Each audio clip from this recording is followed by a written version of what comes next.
श्री ब्रह्म पुराण कुब्जा पर कृपा, कुवलयापीड, चाणूर, मुष्टिक, तोषर और कंस का वध तथा वसुदेव द्वारा भगवान का स्मरण। व्यास जी कहते हैं, तदंतर श्री कृष्ण ने राजमार्ग पर कुब्जा स्त्री देखी जो अंगराज से भरा हुआ पात्र लिए जा रही थी। उसे देखकर श्री कृष्ण ने पूछा, कमल लोचने, तू ये अंगराज किसके पास लिए जाती है? सच सच बता। उनकी बात सुनकर वह श्री हरि के प्रति अनुरक्त हो गई और बोली, प्रिय, क्या आप नहीं जानते कंस ने मुझे अनुराग लगाने का कार्य सौंप रखा है। मैं अनेक बकरा के नाम से विख्यात हूँ। मेरे सिवा दूसरे किसी का घिसा हुआ चंदन कंस को पसंद नहीं आता। श्री कृष्ण बोले, सुमुखी, यह सुंदर सुगंध युक्त अनुलेपन तो राजा के ही योग्य है। हमारे शरीर के योग्य भी कोई अनुलेपन हो तो दो। यह सुनकर कुब्जा ने आदर पूर्वक कहा, लीजिए ना। फिर उन दोनों को उनके शरीर के अनुरूप चंदन आदि अनुलेपन दान किए। कुब्जा ने ही उनके कपोल आदि अंगों में पत्रभंगी रचना पूर्वक अनुराग लगाया। इससे वे दोनों पुरुष रथ इंद्रधनुष के साथ शोभा पाने वाले श्वेत श्याम मेघों के समान सुशोभित हुए। तत्पश्चात उल्लापन विधि कुब्जा तत्व दूर करने की क्रिया के जानने वाले श्री कृष्ण ने उनकी थोड़ी में अपने हाथ की 2 उंगली लगा दी और उसे उचकाकर ऊपर की ओर खींचा। साथ ही उसके पैर अपने दोनों पैरों से दबा लिए। इस प्रकार केशव ने उसके शरीर को सीधा कर दिया। फिर तो वह युक्तियों में श्रेष्ठ परम सुंदरी बन गई और प्रेम से शिथिल वाणी में बोली, प्यारे, आप मेरे घर में पधारे। अच्छा, तुम्हारे घर आऊंगा। यूं कहकर श्री कृष्ण ने कुब्जा को विदा किया और बलराम जी के मुंह की ओर देखकर वे जोर से हंसे। तदंतर पत्रभंगी रचना पूर्वक अनुराग लगाए और पीताम्बर तथा नीलांबर धारण किए विचित्र पुष्पों के हाथ से सुशोभित वे दोनों भाई धनुषशाला में गए। वहां उन्होंने रक्षकों से धनुष के विषय में पूछा और उनके बतलाने पर उसे उठाकर चढ़ाया। बलपूर्वक चढ़ाते ही वह धनुष टूट गया। उससे बड़े जोर का शब्द हुआ जिससे सारी मथुरापुरी गूंज उठी। धनुष टूटने पर रक्षकों ने उन पर आक्रमण किया। तब वे रक्षक सेना का सहार करके धनुषशाला से बाहर निकले। कंस को अक्रूर के लौटने का हाल मालूम हो चुका था। फिर धनुष टूटने का शब्द सुनकर उसने चाणूर और मुष्टिक से कहा, दोनों गोपुत्र यहाँ आ गए हैं। उन्हें मेरे सामने मल्लयुद्ध करके तुम दोनों अवश्य मार डालना, क्योंकि वे दोनों मेरे प्राण लेने वाले हैं। यदि युद्ध में उन्हें मारकर तुमने मुझे संतुष्ट किया तो मैं तुम्हारी जो जो इच्छा होगी वह सब पूर्ण करूंगा। वे दोनों मेरे शत्रु हैं, अतः न्याय से अथवा अन्याय से उनको अवश्य मार डालो। उनके मारे जाने पर इस राज्य पर मेरा और तुम्हारा समान अधिकार होगा। इस प्रकार उन दोनों मल्लों को आदेश दे कंस ने हाथीवान को बुलाया और उच्च स्वर से कहा, महावत, तू कुवलयापीड हाथी को मतवाला करके रंगभूमि के द्वार पर खड़ा रखना। जब दोनों गोप कुमार मल युद्ध के लिए आए तो उन्हें द्वार पर ही मरवा डालना। महावत को यह आदेश दे। कंस ने देखा रंगभूमि में सब और यथा योग्य मंच लग गए हैं। तब वह सूर्योदय होने की प्रतीक्षा करने लगा। उसकी मृत्यु समीप आ गई थी। सवेरा होने पर सब मंचों पर नागरिक आ विराजे। जो मंच केवल राजाओं के लिए बिछे थे, वहां भिन्न भिन्न स्थानों के राजा अपने सेवकों से आ बैठे। जो लोग मल्लों की जोड़ का चुनाव करने वाले थे उन्हें कंस ने रंगभूमि के बीच में अपने पास ही बिठाया। वह स्वयं भी बहुत ऊंचे मंच पर विराजमान था। रनिवास की स्त्रियों के लिए अलग मंच लगे थे और नगर की स्त्रियों के लिए अलग। नंद आदि को दूसरे दूसरे मंचों पर बैठे थे। अक्रूर और वसुदेव मंचों के किनारे खड़े थे। बेचारी देवकी नगर की स्त्रियों में खड़ी थी। वह सोचती थी, अंतकाल में भी तो मेरे एक बार पुत्र का मुख देख लूं। इसी समय रंगभूमि में तुरई आदि बाजे बज उठे। चाणूर उछलने और मुष्टिक ताल ठोकने लगा। लोगों में हाहाकार मच गया। बलराम और श्री कृष्ण रंगभूमि में द्वार पर आए और महावत से प्रेरित कुवलयापीड नामक हाथी को मारकर भीतर घुस गए। उस समय उनके अंगों में हाथी का मद और रक्त लगे हुए थे। उसके बड़े बड़े दांतों को ही उन्होंने अपना आयुध बना लिया था। वे दोनों भाई गर्भपूर्ण लीलामयी चितवन से निहारते हुए उस मान रंगोत्सव में इस प्रकार प्रविष्ट हुए मानो मेघों के झुंड में दोषी आ गए हों।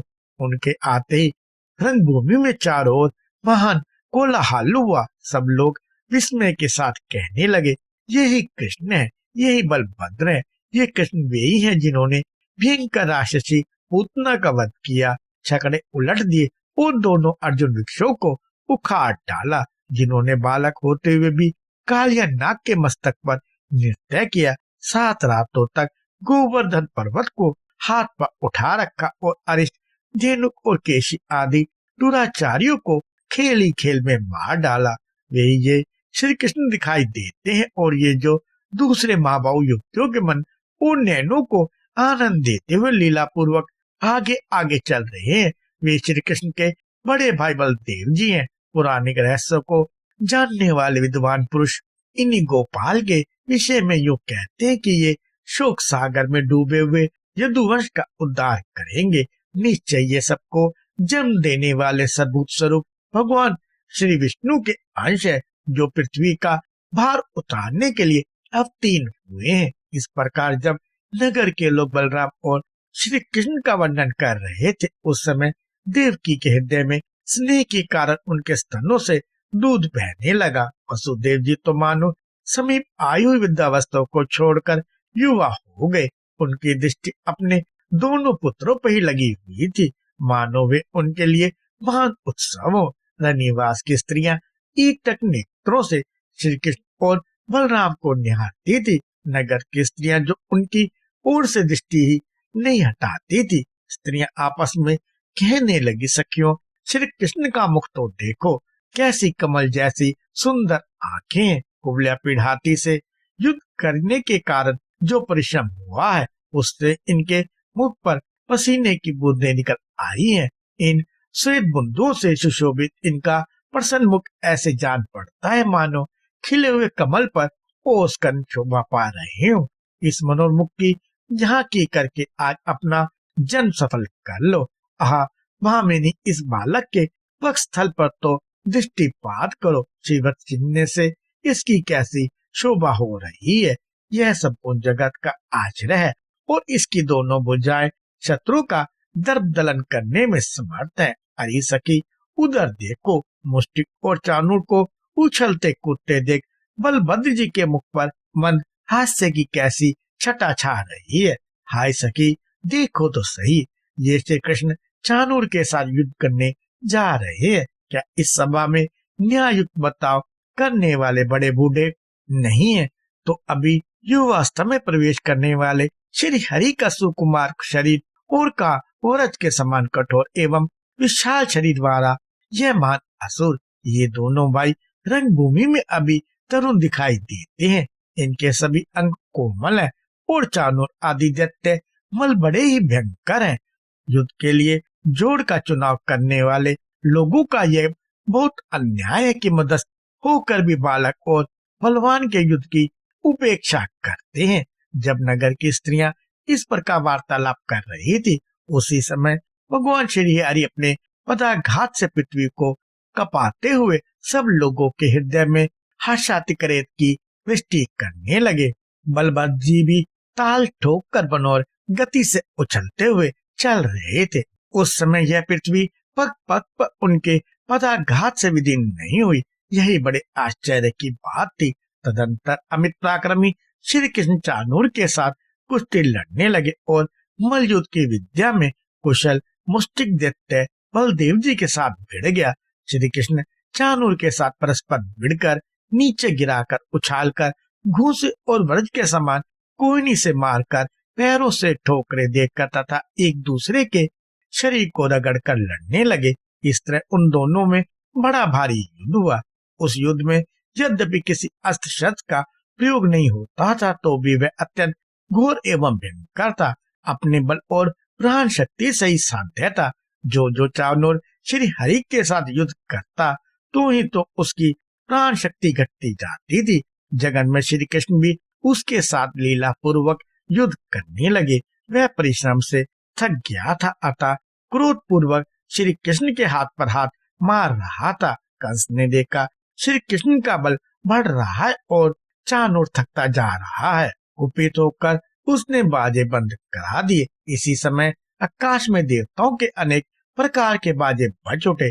अदृश्य भाव से खड़े हुए देवता हर्ष में भरकर भगवान की स्तुति करते हुए बोले, केशव, चानूर दानव को मार डालिए। गोविंद, आपकी जय हो। कृष्ण देर तक चानूर के साथ खिलवाड़ करते रहे, फिर उसे मार डालने के लिए सचेष्ट हुए और दैत्य को उठाकर आकाश में घुमाने लगे। घुमाते समय उसके प्राण पखेरु उड़ गए। भगवान ने उसे 100 बार घुमाकर पृथ्वी पर पटक दिया। चानूर के 100 टुकड़े हो गए। उसके रक्त की धारा से अखाड़े में गहरी कीचड़ हो गई। महाबली बलदेव जी भी उतनी देर तक मुष्टिक के साथ लड़ते रहे। अंत में उन्होंने भी उस दैत्य के मस्तक पर मुक्के का प्रहार किया और छाती में घुटने से आघात करके उसे पृथ्वी पर गिरा दिया। फिर अपने शरीर से रगड़कर उसका कचूमर निकाल दिया। उसकी जीवन लीला समाप्त हो गई। तत्पश्चात श्री कृष्ण ने पुनः महाबली मलराज तोशल को बाएं गोसे की चोट से मार गिराया। चानू, मिष्टिक और कौशल के मारे जाने पर शेष पहलवान भाग खड़े हुए। उस समय श्री कृष्ण और बलभद्र जी रंगभूमि में समवयस्क ग्वाल बालों को साथ ले हर्ष से भरकर उछलने कूदने लगे। यह देख कंस की आंखें क्रोध से लाल हो गई। उसने अपने सेवकों को आज्ञा दी, इन दोनों ग्वालों को बलपूर्वक रंगशाला से बाहर निकाल दो। पापी नंद को भी पकड़कर तुरंत बेड़ियों में जकड़ दो। वसुदेव को भी उसकी विरुद्धता का विचार न रखते हुए कठोर दंड देकर मार डालो। ये जो ग्वाल बाल श्री कृष्ण के साथ उछल रहे हैं, इन सब की गाय छीन लो और इनके घर में जो कुछ भी धन संपत्ति हो उसे लूट लो। कंस को इस प्रकार आदेश देते देख भगवान मधुसूदन हंस पड़े। वे उछलकर मंच पर जा चढ़े। राजा का मुकुट पृथ्वी पर गिर पड़ा। श्री कृष्ण ने उसके केश पकड़ लिए और उसे पृथ्वी पर गिराकर स्वयं भी उसी पर कूद पड़े। वे संपूर्ण जगत का भार लेकर उसके ऊपर कूदे थे, इसलिए उसके प्राण निकल गए। उग्रसेन कुमार राजा का संसार से चल बसा।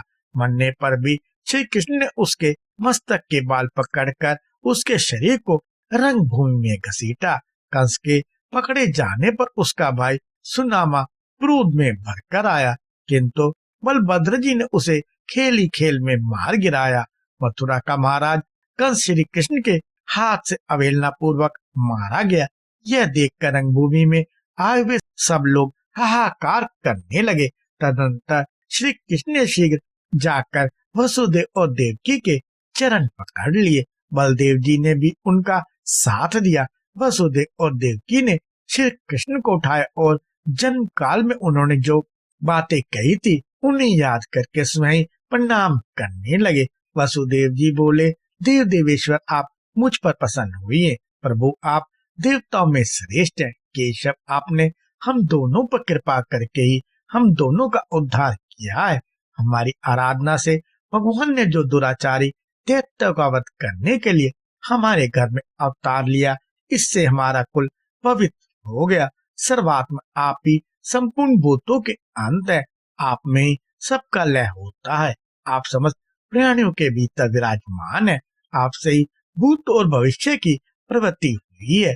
सब देव में अच्युत अचिंत्य परमेश्वर यज्ञ में आपका ही जन्म किया जाता है। परमेश्वर आप ही यज्ञ और आप ही यज्ञों के कर्ता धर्ता है। आपके प्रति परमात्मा भाव को हटाकर जो मेरा और देवकी का मन पुत्र स्नेह के कारण आपकी ओर जाता है, ये हमारे लिए अत्यंत विडम्बना है। कहाँ तो आप संपूर्ण भूतों के कर्ता अनादि और अनंत परमेश्वर, और कहाँ हमारी इस मानवीय जीवा का आपको पुत्र कहकर पुकारना। जिनके भीतर समस्त चराचर जगत प्रतिष्ठित है, वे किसी मनुष्य से कैसे उत्पन्न हो सकते हैं? किसी नारी के गर्भ में कैसे शयन कर सकते हैं? जगन्नाथ, जिनसे यह संपूर्ण संसार उत्पन्न हुआ है, वे आप माया के सिवा किस युक्ति से मेरे पुत्र हो सकते हैं? परमेश्वर, आप प्रसन्न हो, इस विश्व की रक्षा करें। आप मेरे पुत्र नहीं है ईश। ब्रह्मा से लेकर वृक्ष पर्यंत संपूर्ण जगत आपसे ही उत्पन्न हुआ है।